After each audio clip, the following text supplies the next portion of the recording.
State Highway Patrol, Corporal Kerr speaking. There has been an accident at Trimble Road in the expressway. A car and truck are involved. You say 2 persons have been killed, and there are several others injured. Have you called an ambulance? Your name? Telephone number? 764. Okay on the signal 30 en route. Okay on the signal 30 en route.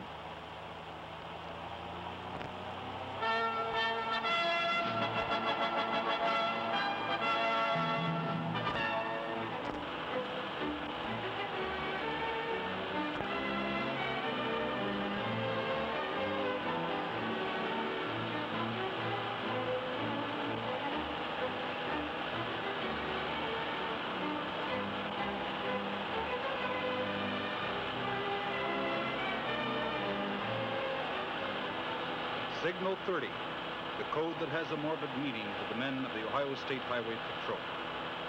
Signal 30 is the phrase that means another violent death on the highway, another life snatched by carelessness, another bloody statistic in the mounting toll of traffic's cost. Put yourself and your family in these untouched, unstaged scenes. You or a loved one of yours can easily be a Signal 30. We are at the scene of a double Signal 30. 2 lives have been lost, wasted because of the senseless violation of a simple, easy-to-obey traffic regulation. A truck loaded with cattle is moving along an expressway. From a feeder road, a passenger car containing 7 people, 5 of them children, ignores a stop sign, moves onto the expressway into the path of the truck. This is the sickening result. The truck literally ran over the passenger car. 2 people are dead, the driver of the truck and a child in the car. 2 others are critically injured. The driver of the passenger car violated a stop sign where visibility in both directions was excellent. His own neglect and stupidity cost the life of his daughter and the life of a man who just happened to be in that place at that time. And here is the same area in which the twin fatality occurred. Only a few are paying attention to the red octagon, which is the universal signal for stop. Even boys on their bikes pump blissfully across the highway with no thought as to the meaning of the stop sign. What prepares a state highway patrolman for his exacting job? First, a period of rigid training.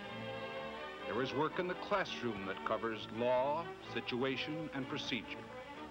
There is physical training to sharpen the already splendid condition of the candidate. But something more must be there even before training starts. A spirit of dedication to the job that must be done. The combination of dedication, physical condition, classroom proficiency, personality, and adaptability all add up into an effective, alert officer. These men will represent the state in its respect for law.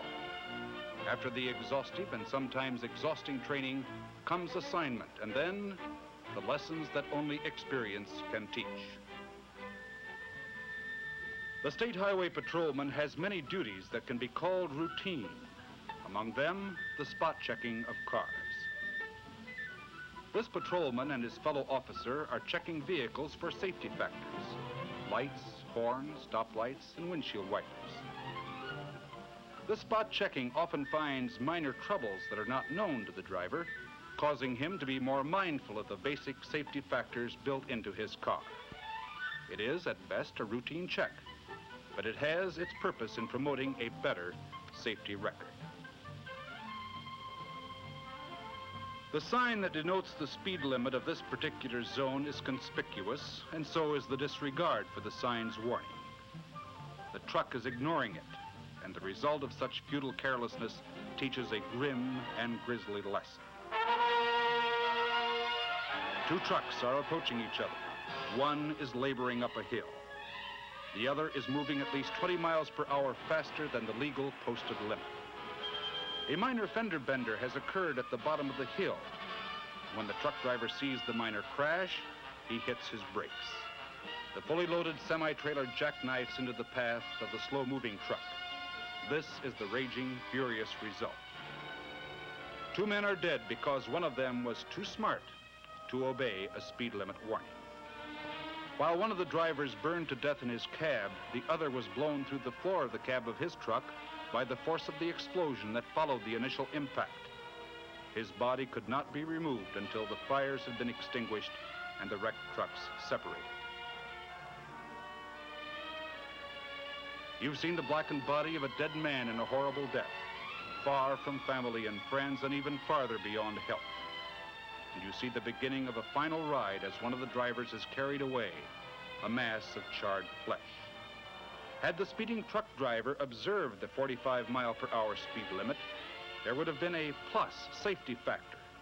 There would have been no death. How many ifs dominate your driving habits?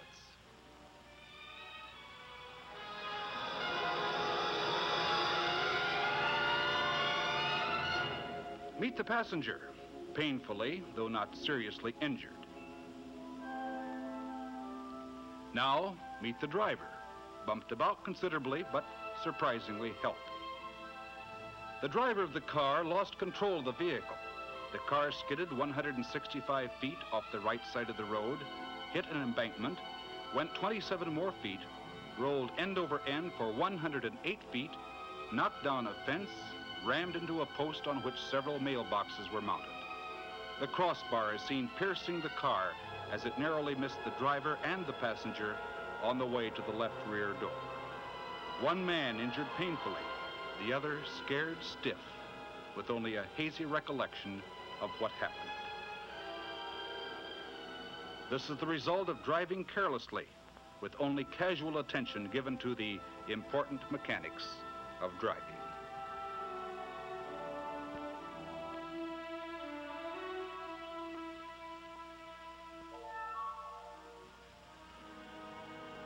A railroad crossing and a pickup truck are the basic ingredients here.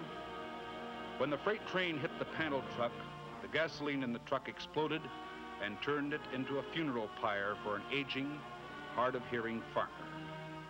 In spite of warnings and education, the toll taken at rail crossings remains foolishly high. Probably the most needless among many unnecessary ways in which to meet death. It was a country road, and although no flasher system was in operation, visibility was good in both directions. The engineer of the train saw the truck approaching and sounded his whistle some 500 yards from the crossing. The elderly farmer who moved carelessly onto the tracks probably never saw, much less heard, impending death. Rail crossings, wherever they are, carry a responsibility to the driver of a car, the responsibility of extreme caution. So the sickening, stiffened, charred mass that once was a man is removed. Every accident has at its base a violation of a traffic rule. Reckless operation of an automobile opens up a multitude of driving sins. Here on a state route, whether by speed or other causes, the driver loses control of his car. The vehicle rolls over, throwing the driver out and pinning him under the wreckage. Death most certainly has resulted from all appearances. 20 men are careful in lifting the car bodily because it is feared that rolling the car over might aggravate the injuries of the victim, if indeed he is alive. The 20 men hold the car up while others gently remove the body. But a guardian angel hovered close to the man. He was found to have only serious injuries, nothing fatal. He lived to tell about it. Did he boast of beating death? Well, perhaps we don't know. Maybe he lived to tell others of the folly of driving recklessly. Maybe he was spared so that he could tell others that traffic laws are effective weapons against death and injuries only when they are obeyed.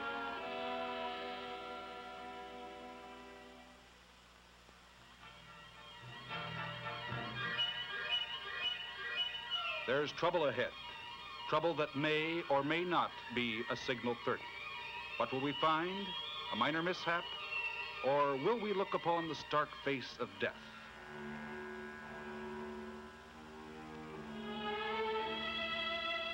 A 17-year-old boy driving a red convertible comes over a hill crest and rams into a red hardtop that came out of a side road. Here is the young man critically injured, and this is his car.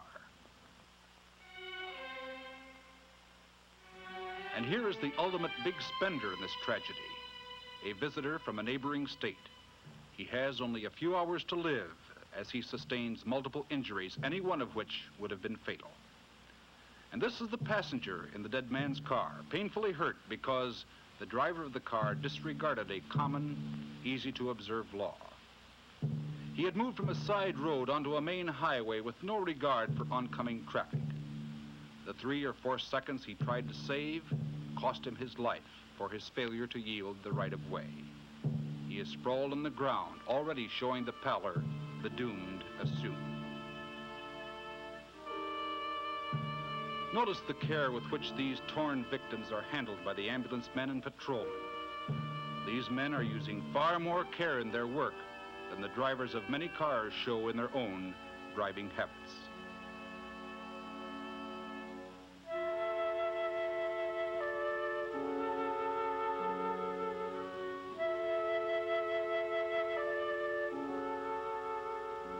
Under the green blanket is the driver of the convertible, while the driver of the hardtop lies only a few hours away from death.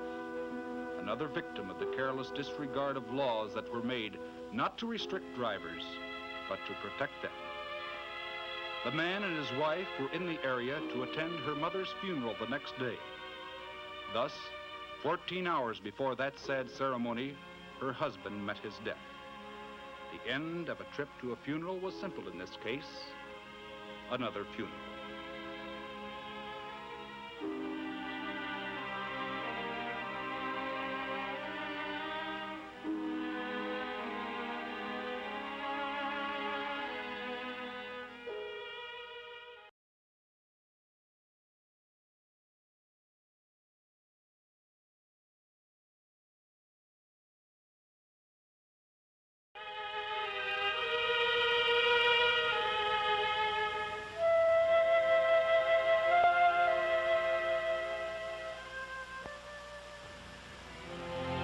A young man speeds home after enjoying a rollicking stag party. He thunders down a dirt road and plunges through a dead end, through a farmer's fence, and into an area that had recently been cleared of trees. The car bounced along, sprung open the door, and threw the driver partially out of the car. With the man's body momentarily hanging outside, the car door hits a stump and forces the door against the driver's chest, crushing him between the door and the car's doorpost. Two ironies presented themselves in this case. One, the damage to the car was slight. A repair bill of $75 to $100 would have covered it easily. Second, the man and his wife were planning a party for the next day, a party observing his young son's birthday. Another fact that should be remembered in this careless, useless expenditure of life: the dead man knew the road well, knew it too well, because here, familiarity was the mother of carelessness. The officer who investigated the fatality had the sad task of telling the man's wife and children of the tragedy, a task that grows no easier with repetition.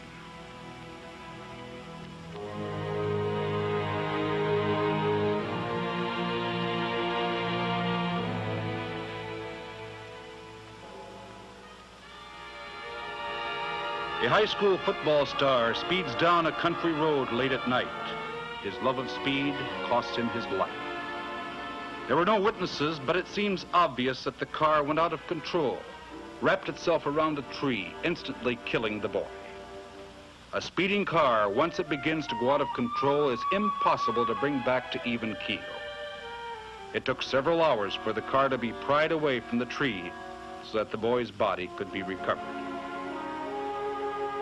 The lad may have been fast on the gridiron, but speed on the highway is at best a losing and deadly game, as the lad's family sorrowfully learned.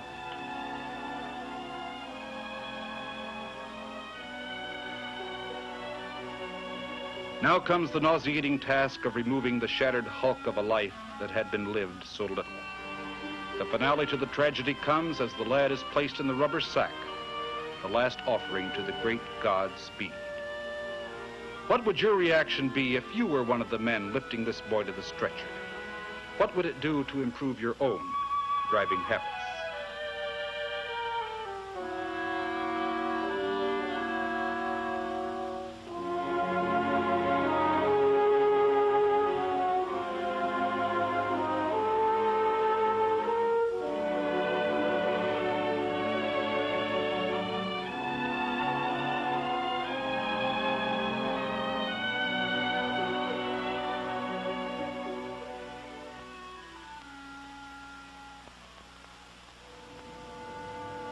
Death sometimes plays an overture of torture. Here again, a posted speed limit on a curve was ignored. The car went out of control and came to the send. And so the cries of the maimed are heard, cries of pain and fear. This woman wept, but cried even more the next day, for then her husband died of his injuries. Here she is being lifted to the stretcher.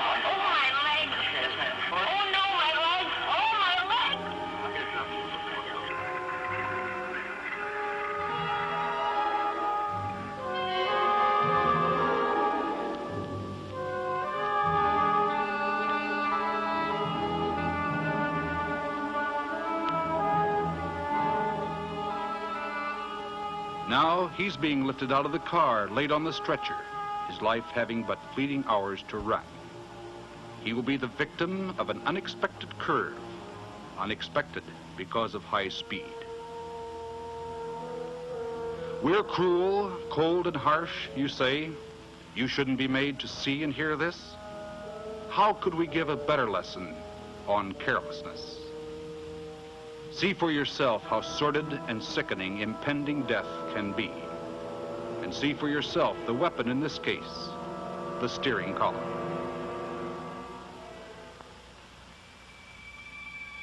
Now and then, when death throws the dice, a motorist is lucky. But the odds are fixed against you. The stake is your life. A hardtop convertible wheels down a country road. An oncoming car forces the hardtop to the side where it hits a steel bridge abutment. The car flips over and over and rolls the length of the structure and ends like this. The car was literally shoveled to the junkyard. The driver said he was only going about 40 miles an hour. But despite that assertion, here again was the result of high speed. The belief that speed limit warnings are for other people.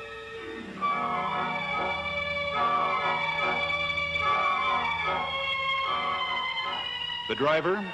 Oh yes, miraculously, he was unhurt. His injuries were limited to a few scratches. He crawled out of this tangled mess of metal. How could it be? A truck-trailer outfit is loaded with 40,000 pounds of steel pipe. The driver is on his way home, 2,000 miles away. There is a sharp curve. The heavy rig goes out of control and ends in a creek. The young driver is crushed to death in an instant by the shifting steel.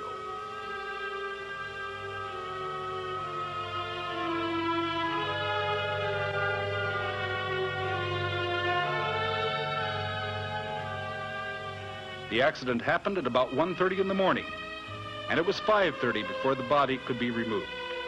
Much of the steel had to be removed first before wrecking equipment could be brought into operation. Adding to the tragedy was the fact that the young man was on his first trip for a new company on a brand new job, his first over-the-road experience alone. Was he sleepy? Was he going too fast for safety? What factor came in here to cause death? Well, whatever it was swift and it was final.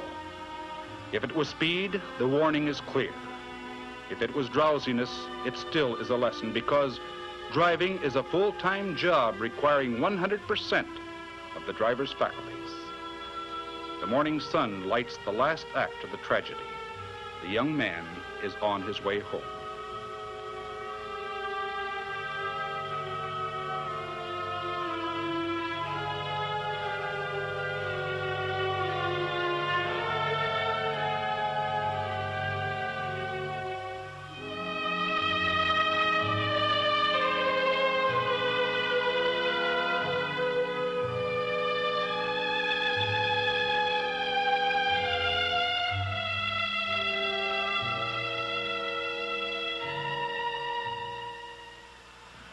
What's the score here? Not a single or double. Here's a triple signal 30. Two congenial friends are in one car, breezing merrily down the road. Approaching them is another driver, alone in his car, using the right side of the highway. Now, the two men apparently dislike their legal portion of the road. They move to the left. This is what happened. 3 people are dead.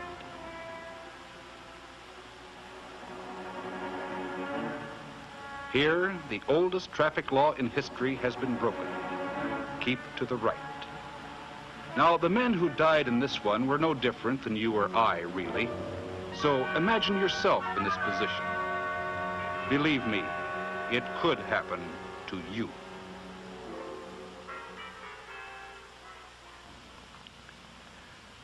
What is the price to be paid for failure to yield right of way or violating a stop sign? Well, if caught, it could result in a fine, and just maybe you can get away with it. Well, here's a big price that was paid. 4 women met death because the driver of one of the cars failed to stop at a stop sign and failed to yield right of way. In addition to the 4 fatalities, 3 are seriously injured, 2 of them children. The cries and moans of the maimed are a grim accompaniment to tragedy.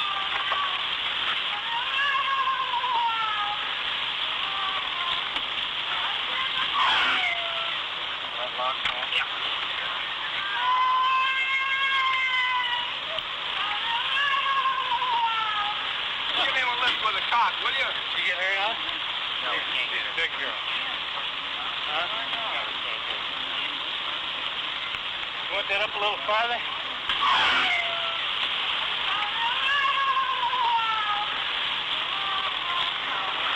You need any help back here, Paul? I need a lot of help. Wait, no, yeah, watch this light. The woman whose cries you hear died a few hours later. She was the mother of the driver of the car. The car's driver was found to have had a long record as a traffic violator. Has the accident given her sleepless nights and regret? The fact remains that her callous defiance of law led to the death of 4 people. So this is the price that can be paid for violating a simple traffic law. Are you willing to pay it? Can you afford it? Think again, friend. Think again. Okay, Paul, I'll be with you in a minute. How?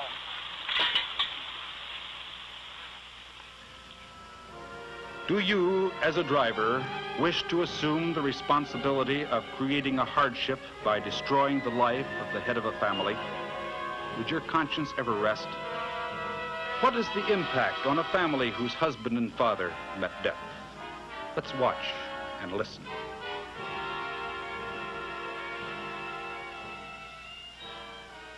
Ma'am, if you'll recall, last fall I had the unpleasant task of informing you that your husband had been killed in an automobile accident.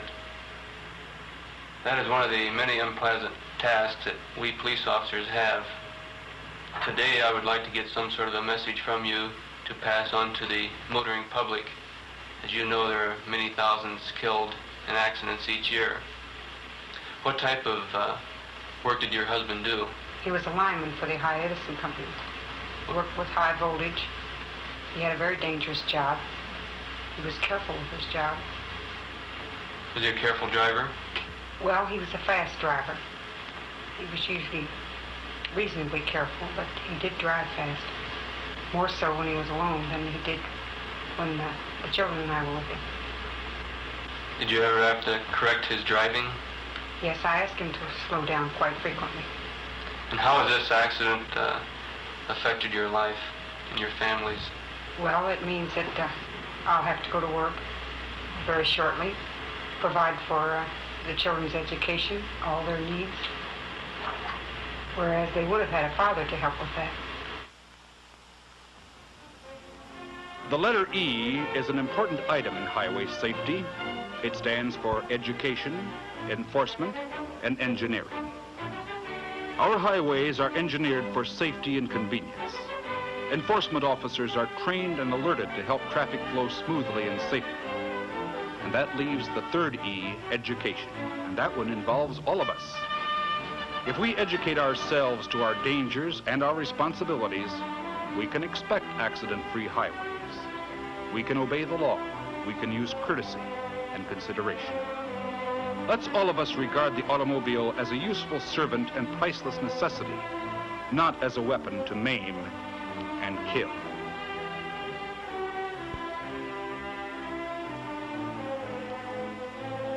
How do you want to die in traffic? How do you want to kill a loved one of yours? Well, we could show you more to give you a wider selection. All of these resulted from violations of simple traffic regulations. It's up to you and your own driving habits. We don't like to take these pictures, but whether we show you or your loved ones in the ugly sprawl of death is largely up to you.